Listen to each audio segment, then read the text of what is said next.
Gracias a Dios, estamos bien y Dios sigue trabajando a través de nosotros. Seamos discípulos que trastornan el mundo. Y quiero quizás abrumarlos hoy esta mañana con dos bloques de porciones bíblicas, pero todas en el libro de Hechos. Una de ellas, la primera voy a tratar de narrarla un poco y en la segunda voy a tratar de leer un poco más de ello por cuestión precisamente de tiempo. Y el asunto, hermano, es que nosotros somos agentes de un plan divino. Somos agentes divinos prácticamente. Dios nos ha comisionado para llevar sus buenas nuevas, su amor, transmitirlo precisamente a la persona que no lo tiene. Eso nos pone en una batalla, una guerra. Durante la Revolución Francesa hubo una persona que se acerca a un obispo y notaba que el cristianismo en general era más pasivo, vivía más contento, vivían más felices, aun cuando había aquella revolución. Y entonces se acerca a esta persona, a este obispo Teilhard, y le dice, me parece que ser una iglesia es fácil y que viven mejor, la pasan mejor. Y entonces él argumentaba, ¿no?, de lo que era la vida de un cristiano y que hacer una iglesia era fácil. Y el obispo le dice, así es mucho más fácil, solamente tienes que morir. ¿Morir? Eso es lo que te va a hacer feliz. Morir. Morir. Cuando tú mueres, hermano, en Cristo, cuando tú entregas tu vida a Cristo, hay una fuerza que surge como Cristo resucitando, pero ahora en ti, y eso te lleva a ser otra persona. Eres una persona que vive mejor, no porque tiene más dinero, sino porque tiene más paz. Y hay una fuerza, y esa fuerza mueve a la persona a ser diferente.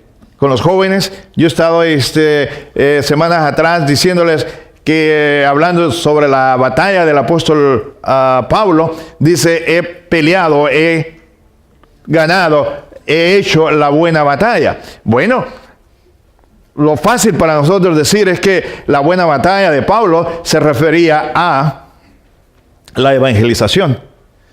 Y sí, eso era parte, pero no era solamente eso. Era ser golpeado, dejarlo por muerto y estar gozoso.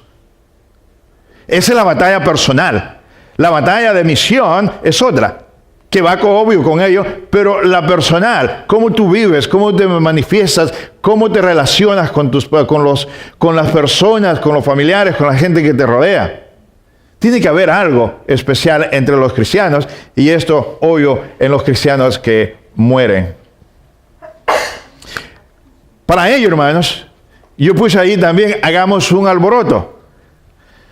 Bueno, los salvadoreños a lo mejor se acuerdan que era un alboroto. Sí. Y hondureños también, ¿verdad? Yeah. Un alboroto. Creo que en México al maicillo le llaman de otra forma. Pero maicillo es ese granito pequeño, redondo, que es mucho más pequeño que un grano de maíz. Maicillo, y entonces ellos hacían precisamente un dicho alboroto, lo hacían reventar, romper como las dichas palomitas de maíz. Pero el alboroto era precisamente porque le ponían miel y hacían aquella bolita de alboroto, ¿verdad, hermana? ¿Qué dijo, perdón? El nuégado. Ese es otro, hermanita, en El Salvador. Y el nuégado es de yuca, según entiendo. Pero igual se lo hacemos de maicillo si lo quiere, ¿ok? Y entonces usted agarraba aquella bolita así, y a los niños les encantaba el dicho alboroto. Y cuando los niños se comían ese alboroto, toda la miel Se quedaba también mucha de ella en los dedos, en los cachetillos, y cuide los muebles y lo que tenga, porque ellos tocan por todos lados y era un alboroto. Pero por cierto, creo que son los de Perú que tienen un alboroto diferente. Sí, ¿verdad, Marvin? Que precisamente se ve, no lo he comido, delicioso platillo de marisco. Y dije, a esta altura me como el marisco y dejo el otro. Y por cierto, Marvin, comí una jalea allá en Nueva York, sabrosísima. Restaurante peruano. El alboroto, hermano. El alboroto, alborotar. Y esta es la idea, hermano, que a mí me vino cuando yo leía el libro de Hechos, meditando en lo que es discipulado. Discipulado, hermano, no es solamente saber que Dios existe o saber qué dice la Biblia. Discipulado es hacer algo al respecto.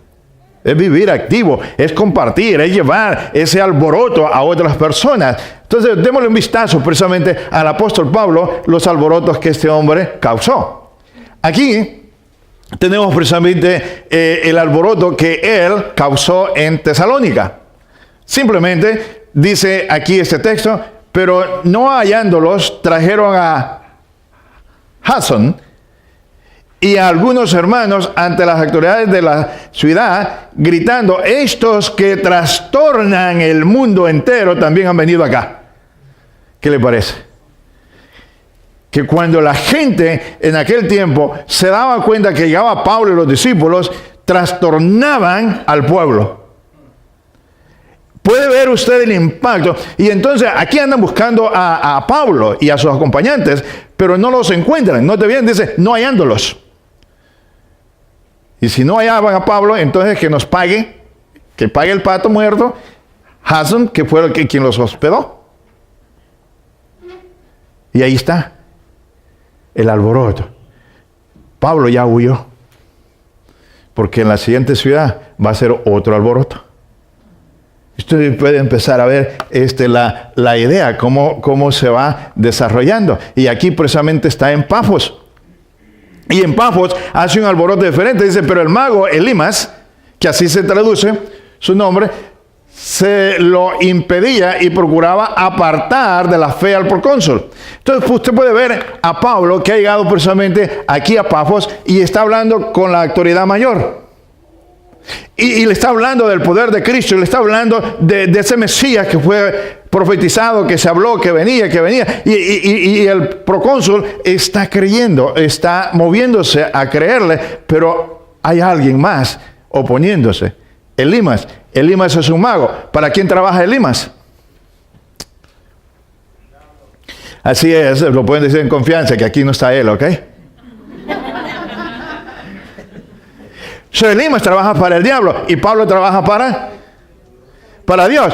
Y entonces Elimas, quien ha tenido controlado este lugar aquí en Pafos, está perdiendo la batalla porque Pablo está causando y viene de arriba hacia abajo. Y entonces se le opone y Pablo pues muchas veces era como dicen ahí, de pocas pulgas. Espiritualmente hablando, fantástico.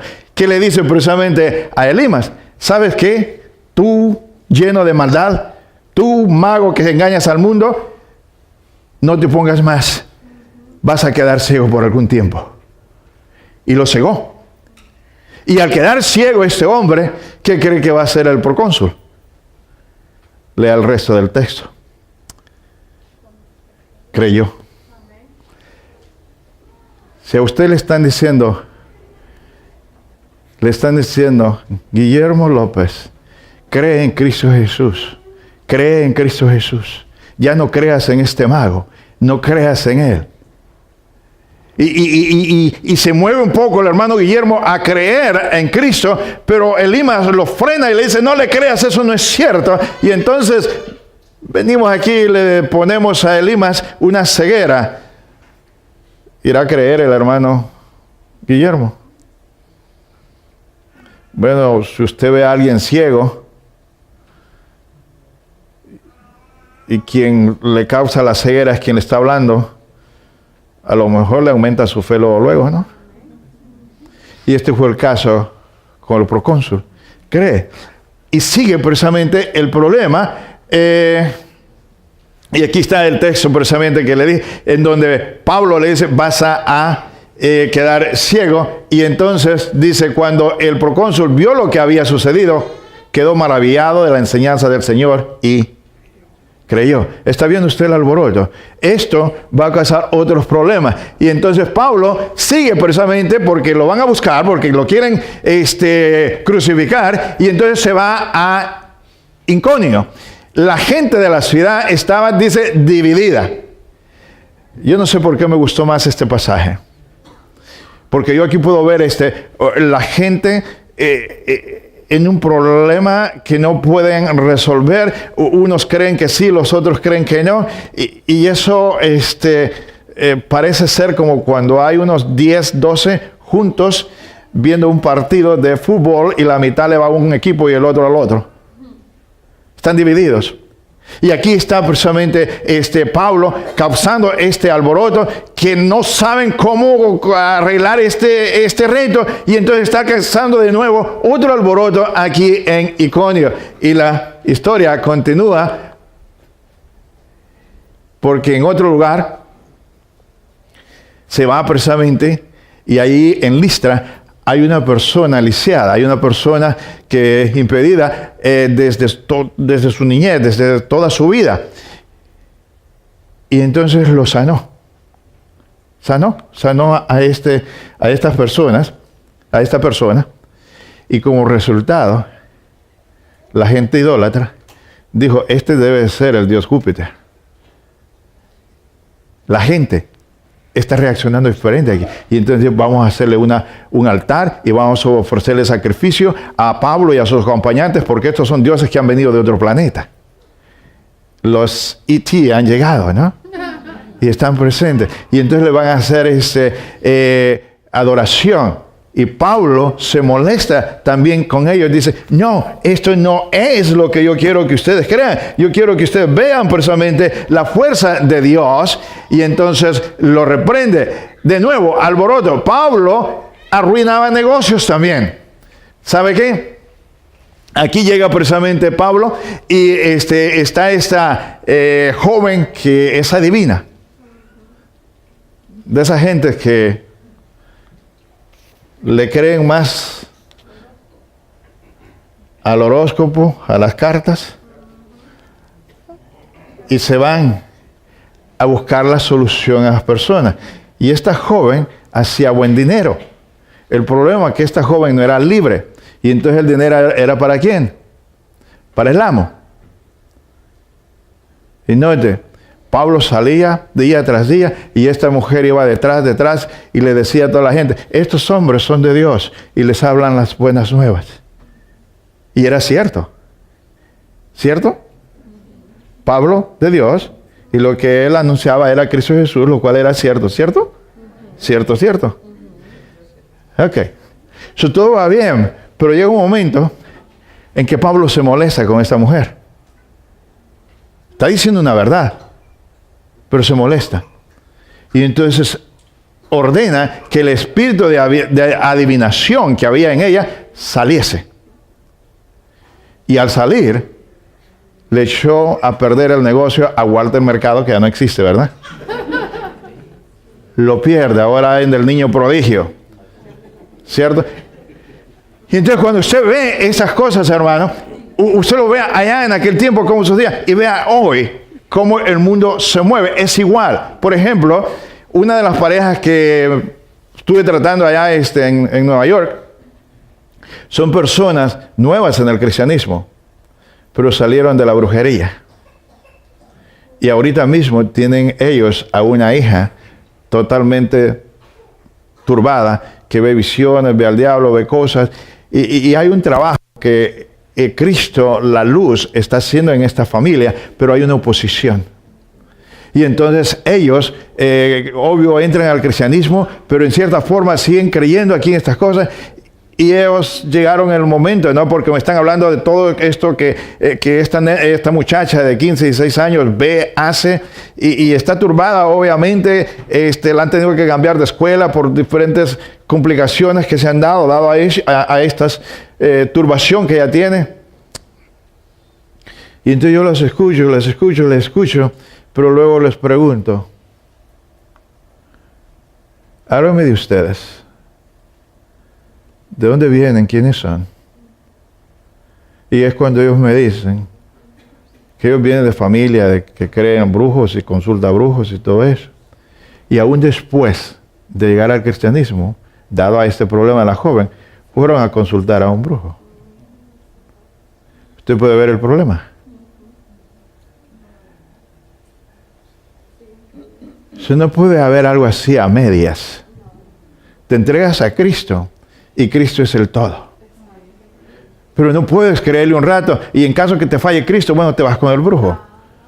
No es posible. No es posible, no es posible. No es como el joven que me dijo, la joven pareja que bautizan precisamente a la niña y ya ellos habiendo sido bautizados, ¿no? Por creer, por arrepentimiento. Y entonces yo le digo, bueno, ¿y por qué bautizaron a la nena? Y la respuesta de ellos fue, en caso que el bautismo que usted nos diga no nos sirva, ya le pusimos el otro. No puede ser posible. Para causar revolución, tú tienes que estar totalmente dentro. Y es porque dijo el obispo, tienes que morir totalmente para poder ser integrado totalmente a Cristo. Y entonces tú hablas y no puedes callar de hablar porque hay una fuerza en ti. Causas revolución, causas alboroto. Y las personas que no creen, igual, tú eres molestia para ellos. Y ahí viene una pregunta, hermano.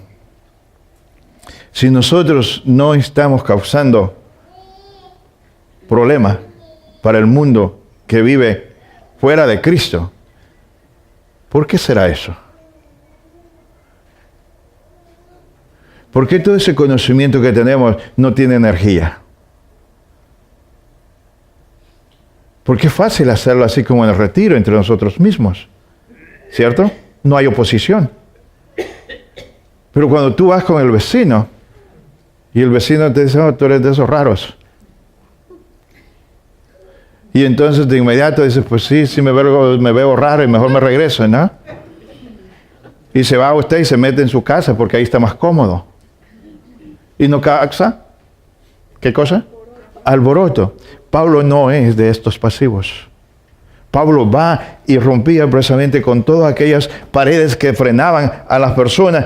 Y el resultado, hermanos, que yo quiero que vean de esto es precisamente el siguiente. Note aquí esta cita bíblica.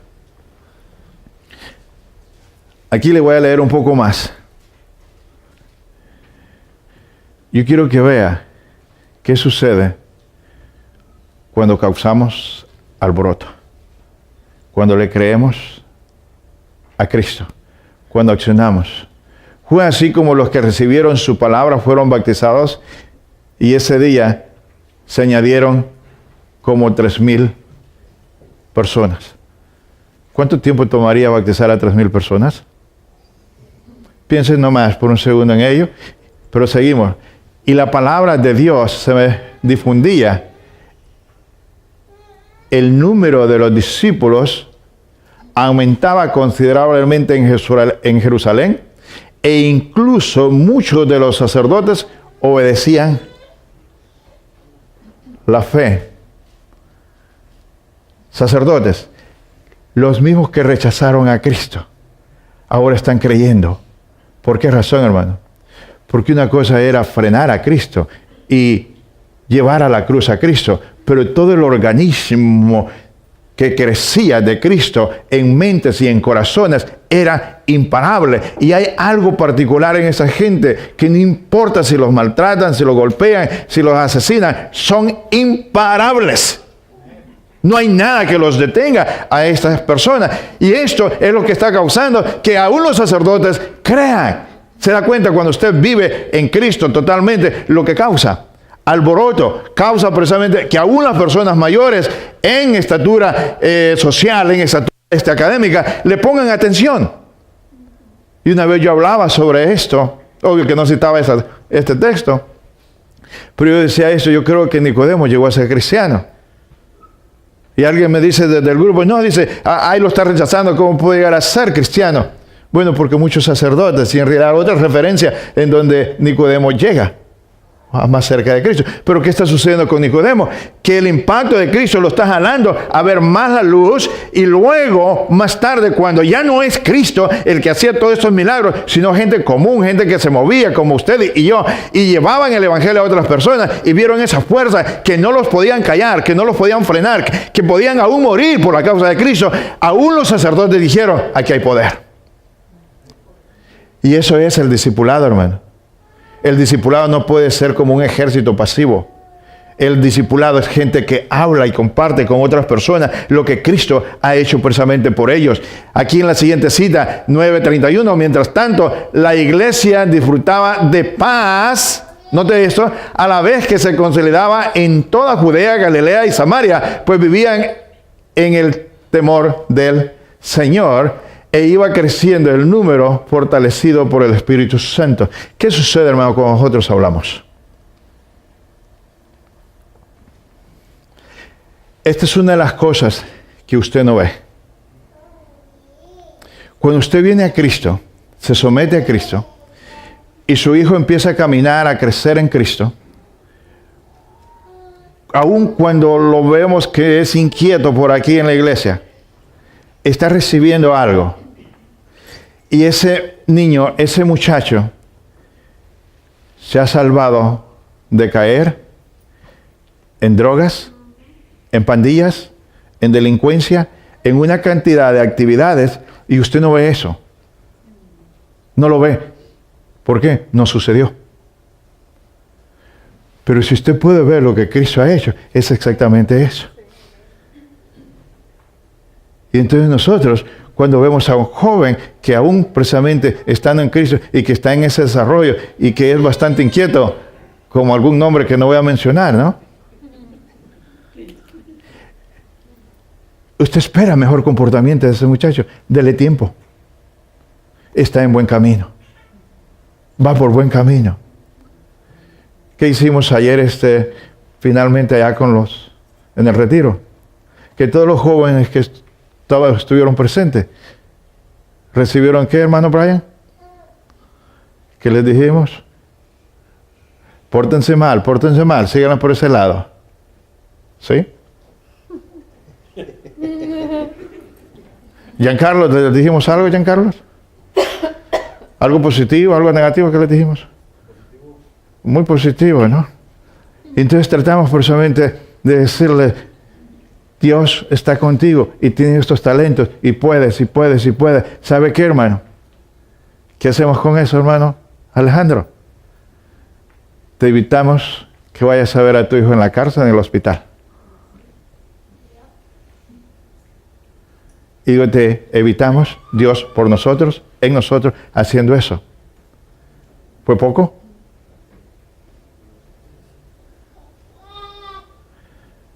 El hermano Mauricio decía, nos das todo, Señor, tú eres todo. ¿A cambio de qué? De nosotros. ¿Qué damos? Y entonces cuando nosotros vemos a ese niño creciendo, y sí, es inquieto, sí, quizás es muy pasivo, que no se mueve, porque tenemos los dos extremos, y queremos como moverle la energía de esta parte al que es muy pasivo, y entonces si los agarramos aquí en medio ya están más regulados. Pero de alguna forma, Dios no trabaja de esa manera. La personalidad la trae. Y es fascinante, hermano, cómo esto funciona. Ustedes, bueno, que conocen a Wilmer y a Kevin, siempre los traigo, ¿verdad? Y Wilmer es de larga cuerda para hablar, para comunicar. Y Kevin es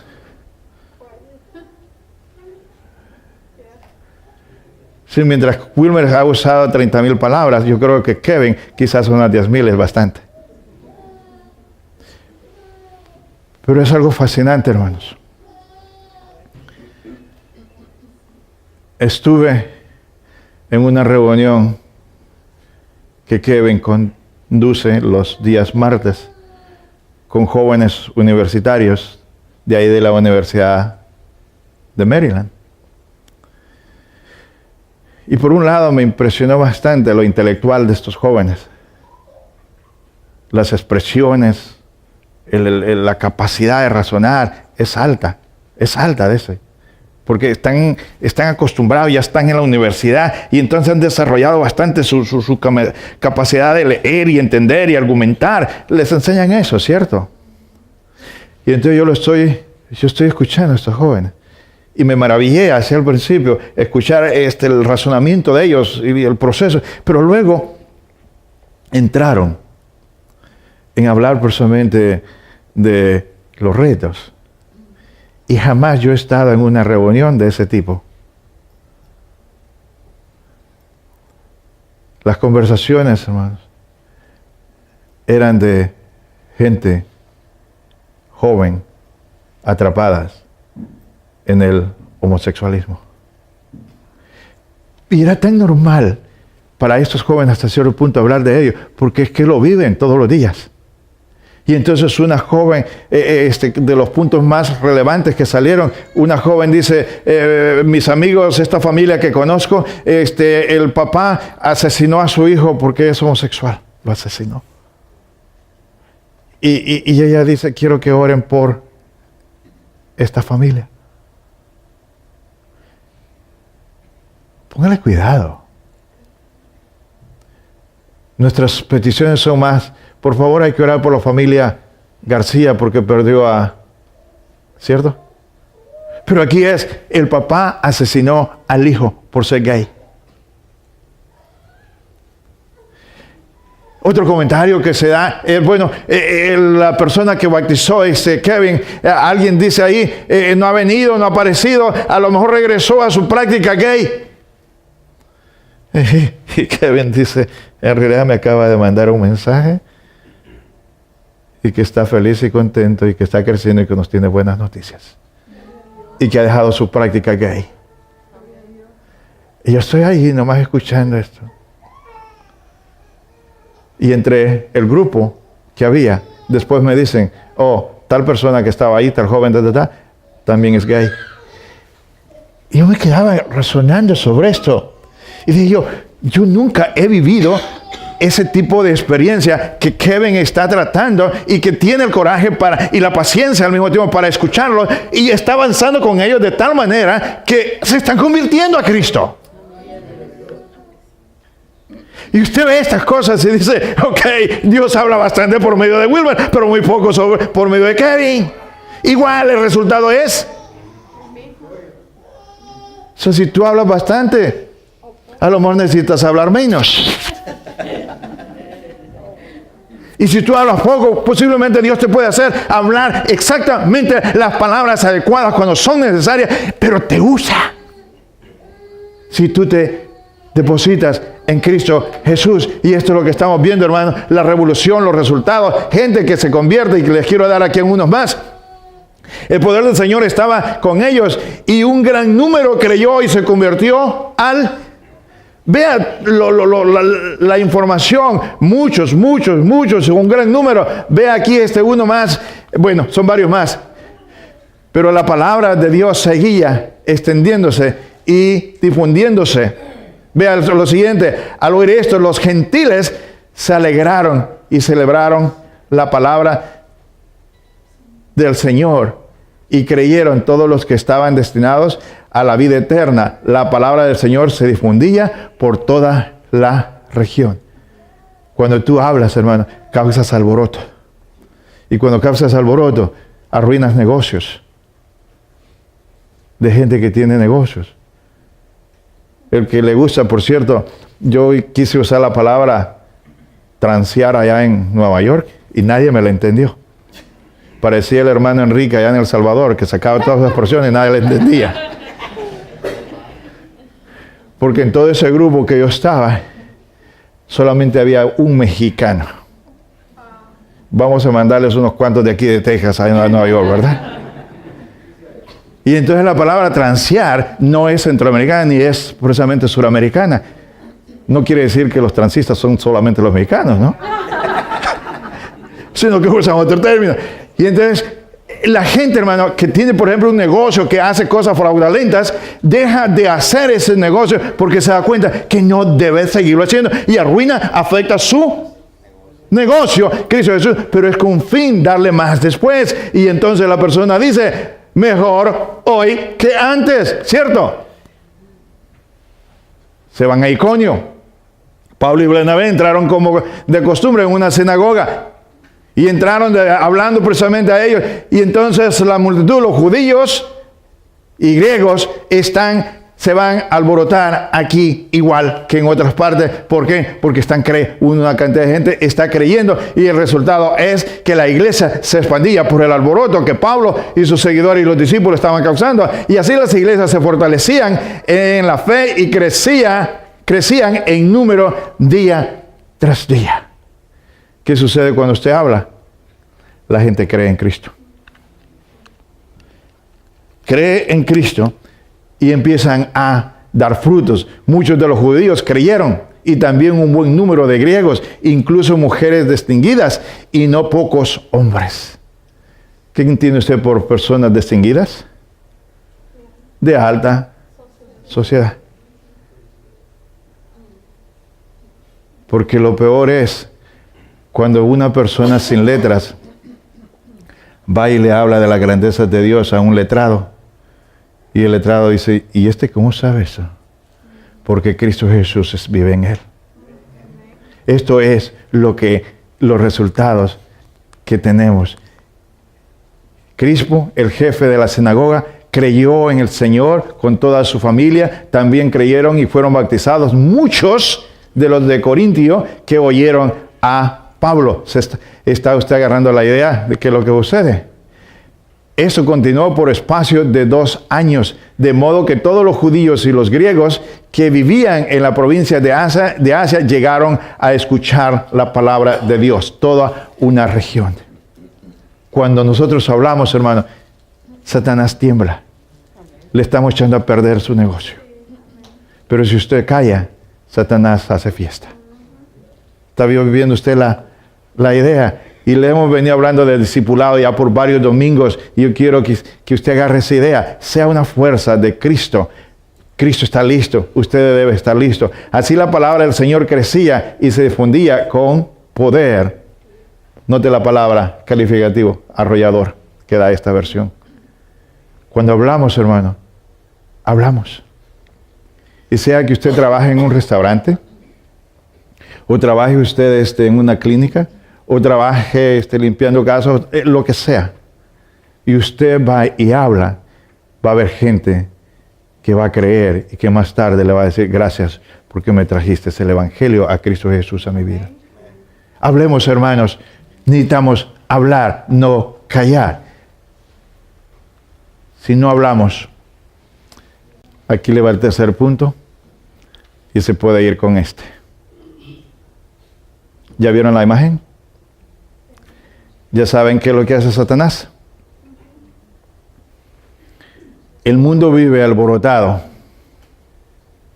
La pregunta es si tú estás alborotando el mundo con Cristo Jesús. Pero el mundo ya está alborotado. Qué lamentable lo que está sucediendo en la nación, en la llamada una nación bajo Dios. Ya depende quién mata más, quién tiene las mejores armas para destruir más rápido. Y el de Las Vegas se preparó bien y mató a 56. El de Nueva York, con una troca mató a 8. El de Texas, 26. ¿Está alborotado este mundo? Sí, ¿verdad?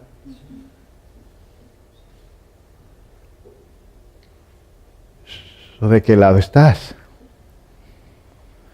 El alboroto está presente y va a estar porque hay mucha confusión, hermanos, sin Cristo. El mundo sin Cristo no cree, como alguien me dijo no creo ni en mi propia madre. El mundo sin Cristo puede ser cruel y tú puedes ser muy cruel sin Cristo. Y esta mentalidad que se ha desarrollado de voy a morir, pero voy a ver a cuántos me puedo llevar conmigo. Yo no la entiendo. Solamente le puedo decir que Satanás es mentiroso y es el padre de los mentirosos. Es asesino y es padre de los asesinos. Que una persona sin Cristo destruye. Puede ser que destruya en una forma así masiva, o puede ser que destruya porque al hijo lo maltrata verbalmente. Quizás no le ponga el golpe, pero hay abuso verbal.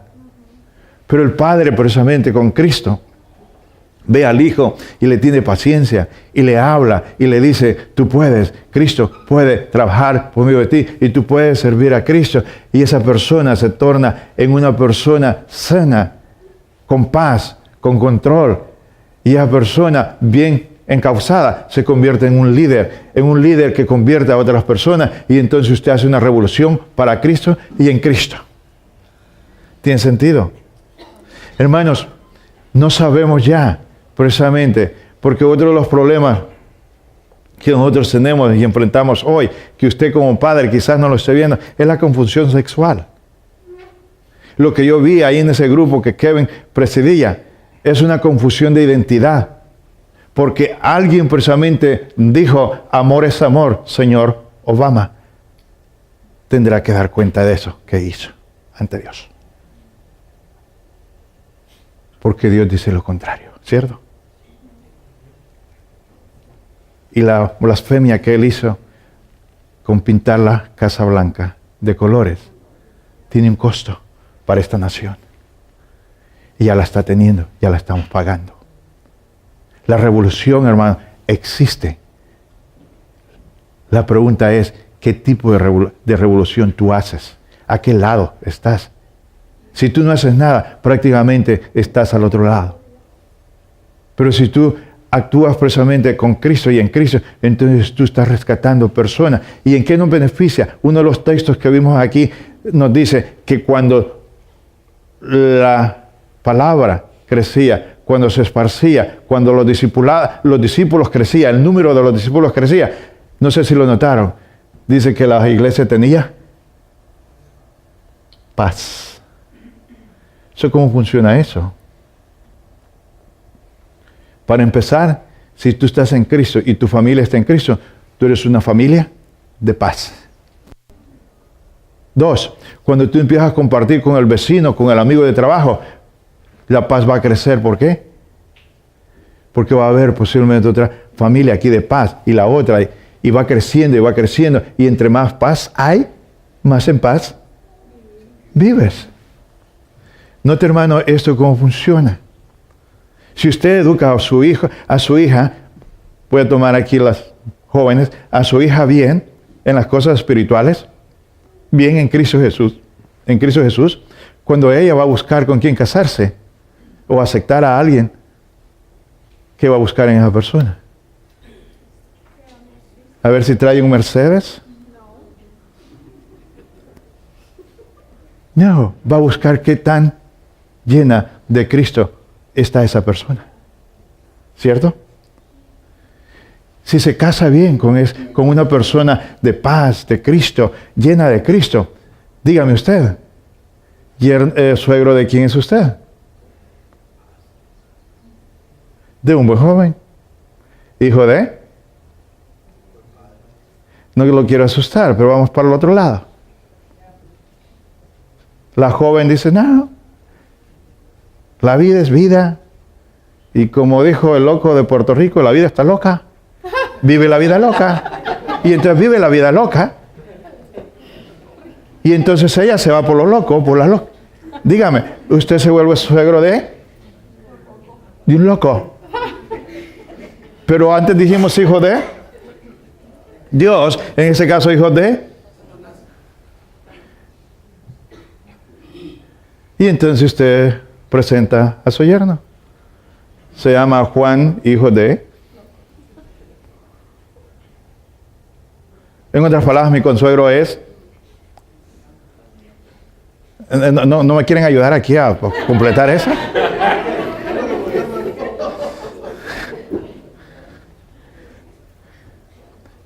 Cuando nosotros nos sumergimos, hermano, en Cristo y pensamos así, hermano, Cristo quiere paz para ti.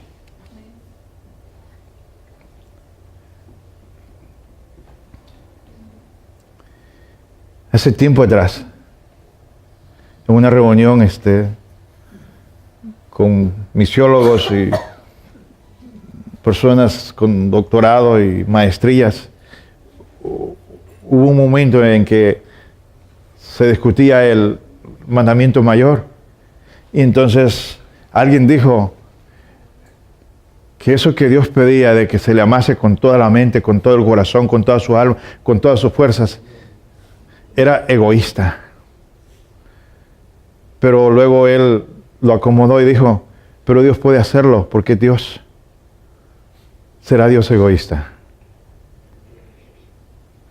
Bueno, yo le digo, hermano, discúlpame, pero yo no puedo verlo a Dios como egoísta. En realidad, yo veo a Dios como un protector, como un dador, como alguien muy generoso, que si tú lo amas con todo, tú estás bien. Es tu bien. Ama a Dios y te estás amando a ti mismo. Ama a Dios y estás en paz. Descuida a Dios y tienes consecuencias. No necesariamente porque Dios te la envía, sino porque te expones al mal. Amar a Dios, hermano, es precisamente lo que nosotros tenemos. No podemos vivir sin alboroto. Haz tu alboroto en Cristo y para Cristo, hermano. La idea es precisamente que tú tienes que vivir a un lado de los dos. Pablo dice, he corrido,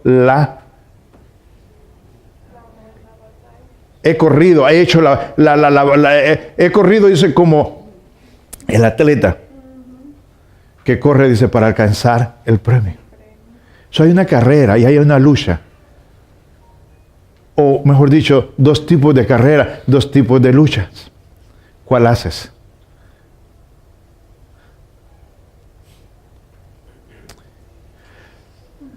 Hay un precio, hermanos. Y yo quiero que tú veas ese precio que pagarás, o hay una recompensa que ganarás. ¿Qué dijo el obispo cuando dijo, se me hace que hacer una iglesia es fácil? Y ahora, por ejemplo, eso es bien común, de que cualquiera se pone a hacer una iglesia porque supuestamente da dinero. ¿Es porque yo tengo mucho dinero? Algunos de ustedes lo creyeron, ¿verdad? No. Una iglesia implica que tú mueres. Y cuando tú mueres, entonces puedes vivir para Cristo. Y cuando tú vives en Cristo, con dinero o sin dinero, tú vives en paz y eres rico. Y entiendes que aún precisamente el más rico termina sin nada. ¿Qué te parece, hermano? ¿Le seguimos con Cristo? Habla de Cristo, haz un alboroto. Vuélvete tan pegajoso como la miel del alboroto salvadoreño, que por donde pases alguien se quede con algo de la miel de Cristo. ¿Lo haremos? Puestos de pie.